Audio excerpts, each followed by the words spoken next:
Family wedding centre, city point, Manjeri.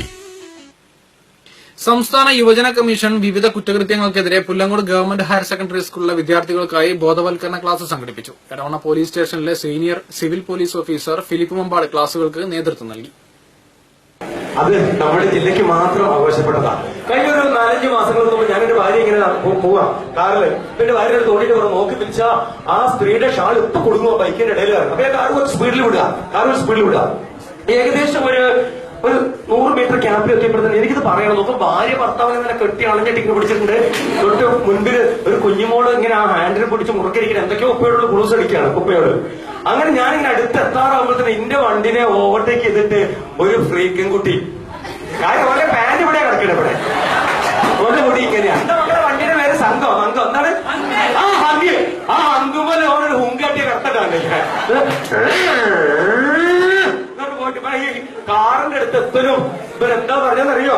ഇപ്പൊ വിളിച്ചു പറയാണ്, ഭാര്യന്റെ ചുരിദാറ് താടി വാങ്ങിക്കായി അത് തൊഴിലാണ് ഭാര്യാതാണ്. ഇതാണ്ട് കേക്കലും ഇയാൾ എന്താ ചെയ്തെന്നറിയോ? ഒരൊറ്റ അടി ഭാര്യന്റെ ചന്തിക്കിടും. റെഡിയുള്ളതാണ്. മദ്യം, മയക്കുമരുന്ന്, റാഗിംഗ്, സൈബർ കുറ്റകൃത്യങ്ങൾ എന്നിവയെക്കുറിച്ച് കുട്ടികളിൽ അവബോധം വളർത്തുന്നതിനാണ് ക്യാമ്പ് സംഘടിപ്പിച്ചത്. സൌഹാർദ്ദവും സ്നേഹബന്ധങ്ങളും ഊട്ടിയുറപ്പിക്കേണ്ട ആവശ്യകതയെക്കുറിച്ചും വിദ്യാർത്ഥികൾക്ക് ക്ലാസ് എടുത്തു.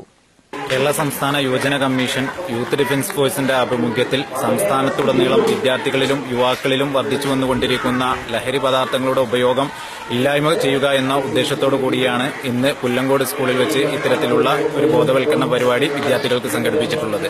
ക്ലാസുകൾക്ക് കമ്മീഷൻ കൌൺസിലർമാരായ P Niyas Babu, K Harish, M Shameem എന്നിവർ നേതൃത്വം നൽകി. Principal O J Mercy, M Shafeeq, Sadan Pathiyil തുടങ്ങിയവർ നേതൃത്വം നൽകി. Mandur vision news, Chokkad.